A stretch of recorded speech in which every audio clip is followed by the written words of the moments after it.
Hello दोस्तों, नमस्कार। कैसे हो आप सभी? स्वागत है आप सभी का एक और नई वीडियो में। आज की इस वीडियो में देखेंगे हम आरआरबी एनटीपीसी में जो हाल ही फिलहाल में एग्जाम चल रहे हैं, कुछ चुनिंदा जीके के क्वेश्चन है जो कि हाल फिलहाल परीक्षाओं में पूछे जा रहे हैं। तो बिना देरी किए चलेंगे फर्स्ट क्वेश्चन पर। जो मेरे भाई मेरे मित्र वीडियो में नए जुड़ रहे हैं, वीडियो को लाइक और चैनल को सब्सक्राइब करना ना भूलेंगे। चलिए देखेंगे फर्स्ट क्वेश्चन। भारतीय रेलवे बोर्ड अधिनियम किस वर्ष पास हुआ? चलिए, मोस्ट इंपोर्टेंट क्वेश्चन है मेरे भाई सारे। मेरे भाई वीडियो को पूरा देखा करो, बीच में छोड़ के मत जाया करो। तो किस वर्ष पास हुआ? 1905। ऑप्शन नंबर बी हमारा बिल्कुल राइट हो जाएगा, 1905 में। ठीक है, चलिए नेक्स्ट क्वेश्चन है, वो देखेंगे। भारत के संविधान में कितने मौलिक कर्तव्यों को प्रस्तापित किया गया है, यानी कितने मौलिक कर्तव्य हैं? तो राइट ऑप्शन हो जाएगा हमारा ऑप्शन नंबर डी, 11। ठीक है, ऑप्शन नंबर डी हमारा बिल्कुल राइट हो जाएगा। चलिए आगे बढ़ेंगे। नेक्स्ट क्वेश्चन है, अंतर्राष्ट्रीय नागरिक विमानन संगठन का मुख्यालय कहाँ स्थित है? अंतर्राष्ट्रीय नागरिक विमानन संगठन का मुख्यालय कहाँ स्थित है? तो राइट ऑप्शन हो जाएगा हमारा मॉन्ट्रियल। ऑप्शन नंबर डी हमारा बिल्कुल राइट हो जाएगा। ठीक है, चलिए नेक्स्ट क्वेश्चन है, वो देखेंगे। ऑक्सीजम के अनुसार विकास का तीसरा स्तर है। तो राइट ऑप्शन हो जाएगा हमारा ऑप्शन नंबर बी, ऑक्सीजन के अनुसार सामंतवाद विकास का तीसरा स्तर है। तो ऑप्शन नंबर बी हमारा बिल्कुल राइट हो जाएगा। ठीक है, ऑप्शन नंबर बी। चलिए नेक्स्ट क्वेश्चन है, वो देखेंगे। निम्नलिखित में से कौन सा एक बुद्ध की शिक्षाओं का संग्रह है? चलिए बहुत अच्छा क्वेश्चन है। तो कौन सा हो जाएगा? बिल्कुल त्रिपिटक। ऑप्शन नंबर डी हमारा बिल्कुल राइट हो जाएगा, त्रिपिटक। ठीक है, ये क्वेश्चन मेरे भाई कई बार एग्जाम में आया हुआ क्वेश्चन है। ठीक है, चलिए आगे बढ़ेंगे। नेक्स्ट क्वेश्चन है, भारत का कौन सा राज्य सोने का सबसे बड़ा उत्पादक राज्य है? भारत का कौन सा राज्य सोने का सबसे बड़ा उत्पादक राज्य है? झारखंड, छत्तीसगढ़, तेलंगाना और कर्नाटक। तो राइट ऑप्शन क्या हो जाएगा हमारा? कर्नाटक। ऑप्शन नंबर डी हमारा बिल्कुल राइट हो जाएगा, कर्नाटक। ठीक है, देखो कर्नाटक में भारत का सबसे बड़े सोने का उत्पादक राज्य है। ठीक है, जो हमारे पूरे देश का लगभग 88.7% सोना निकलता है जहां से। ठीक है, 88.7%। ठीक है, चलिए आगे बढ़ेंगे। नेक्स्ट क्वेश्चन है, निम्न में से कौन सा शहर साबरमती नदी के तट पर बसा हुआ है? कौन सा शहर बसा हुआ है मेरे भाई? देखो सभी को याद होना चाहिए, सभी राज्यों की राजधानी, देशों की राजधानी, देशों की मुद्रा, जो कि एशिया में देश आते हैं मेरे भाई, उनकी तो आपको आनी ही आनी चाहिए। ठीक है, और नदियों के किनारे बसे देश और बसे राज्य, ये भी हमको पता होना चाहिए। चलिए आपका 2018 में आया हुआ क्वेश्चन है मेरे भाई। तो राइट ऑप्शन कौन सा हो जाएगा? अहमदाबाद। अहमदाबाद साबरमती नदी के तट पर बसा हुआ है। ऑप्शन नंबर डी हमारा बिल्कुल राइट हो जाएगा। ठीक है, चलिए चलिए नेक्स्ट क्वेश्चन है, भारतीय संविधान के किस अनुच्छेद में जीने के अधिकार से संबंधित विवरण है? Right of life. तो कौन सा अनुच्छेद हो जाएगा हमारा? बिल्कुल अनुच्छेद 21। ठीक है, ऑप्शन नंबर डी हमारा बिल्कुल राइट हो जाएगा, अनुच्छेद 21, अनुच्छेद 21। ठीक है, चलिए आगे बढ़ेंगे।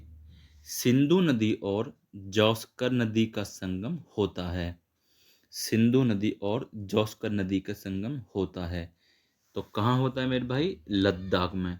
ऑप्शन नंबर सी हमारा बिल्कुल राइट हो जाएगा, लद्दाख में। ठीक है, चलिए आगे बढ़ते हैं।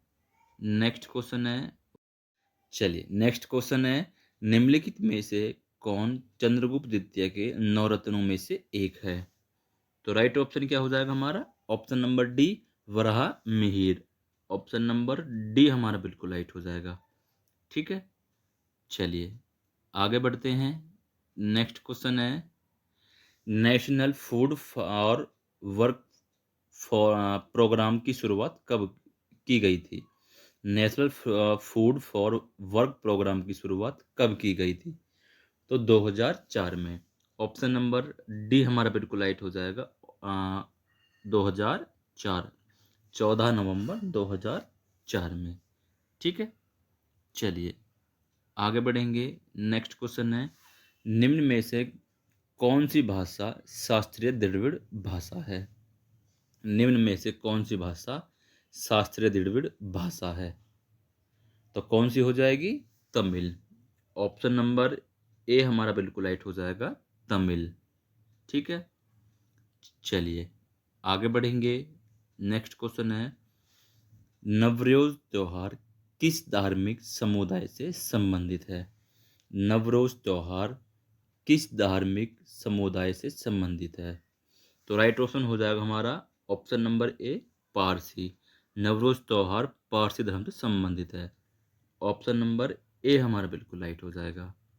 ठीक है, चलिए आगे बढ़ते हैं। नेक्स्ट क्वेश्चन है, डोलू कुनीथा राज्य के लोक नृत्य का एक रूप यानी किस राज्य का है? तो किस राज्य का मेरे भाई? कर्नाटक राज्य का। ऑप्शन नंबर सी हमारा बिल्कुल राइट हो जाएगा, कर्नाटक राज्य। ठीक है, चलिए आगे बढ़ेंगे। नेक्स्ट क्वेश्चन है,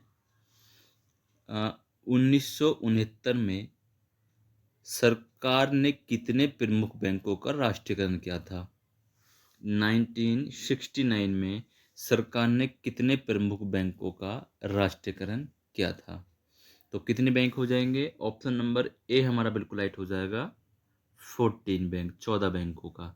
ठीक है, चलिए नेक्स्ट क्वेश्चन है, निम्नलिखित में से कौन सा राज्य भारत की 7 बहनों के अंतर्गत शामिल नहीं है?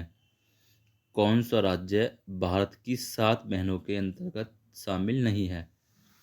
चलिए मोस्ट इंपोर्टेंट क्वेश्चन है, 7 सिस्टर ऑफ इंडिया। तो कौन सा नहीं है मेरे भाई? सिक्किम नहीं है। ऑप्शन नंबर ए हमारा बिल्कुल राइट हो जाएगा। देखो कौन कौन से राज्य मैं आपको बता दूं। एक तो आता है मेरे भाई अरुणाचल प्रदेश, ठीक है। दूसरा असम, ठीक है। तीसरा मेघालय, ठीक है, मेघालय। चौथा त्रिपुरा, ठीक है। पांचवा मिजोरम, मिजोरम। और छठा नागालैंड, ठीक है। कितने हो गए?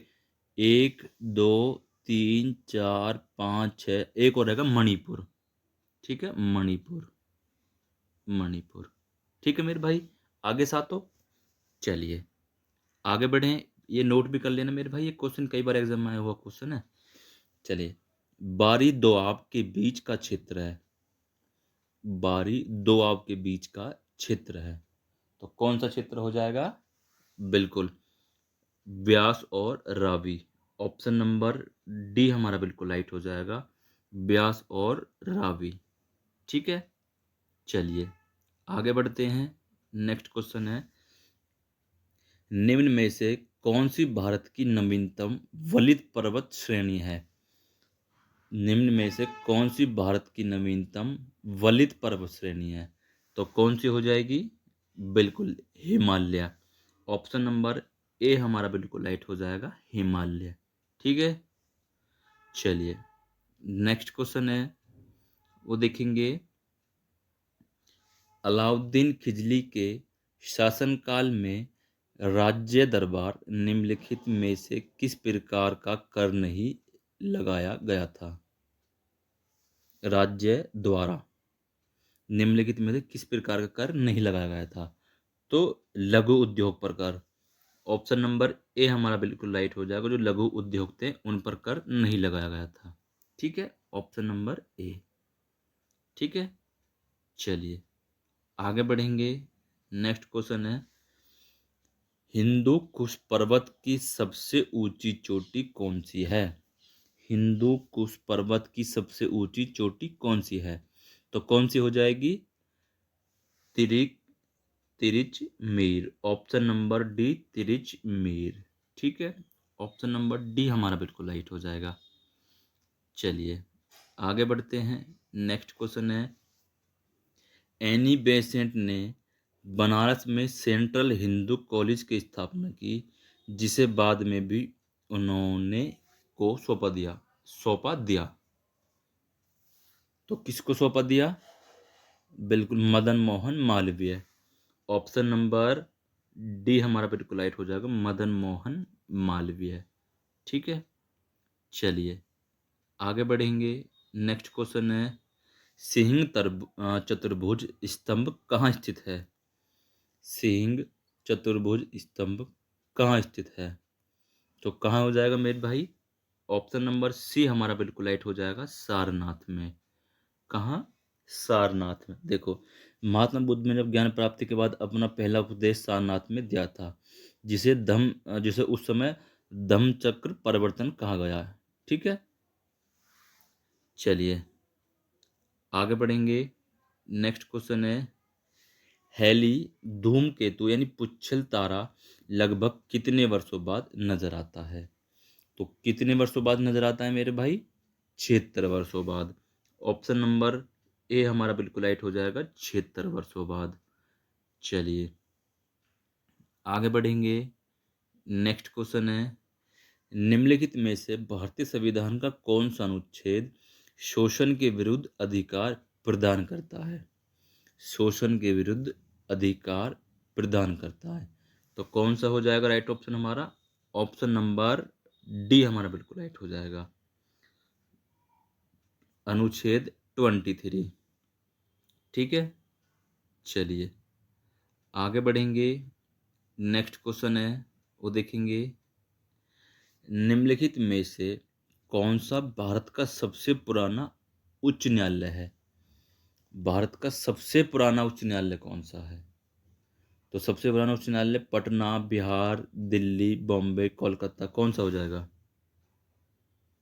तो राइट ऑप्शन हो जाएगा हमारा ऑप्शन नंबर ए, कोलकाता उच्च न्यायालय। ऑप्शन नंबर ए हमारा बिल्कुल राइट हो जाएगा, कोलकाता उच्च न्यायालय सबसे पुराना उच्च न्यायालय है। ठीक है, और इसकी जो स्थापना हुई थी मेरे भाई, वो 1862 ईस्वी में हुई थी।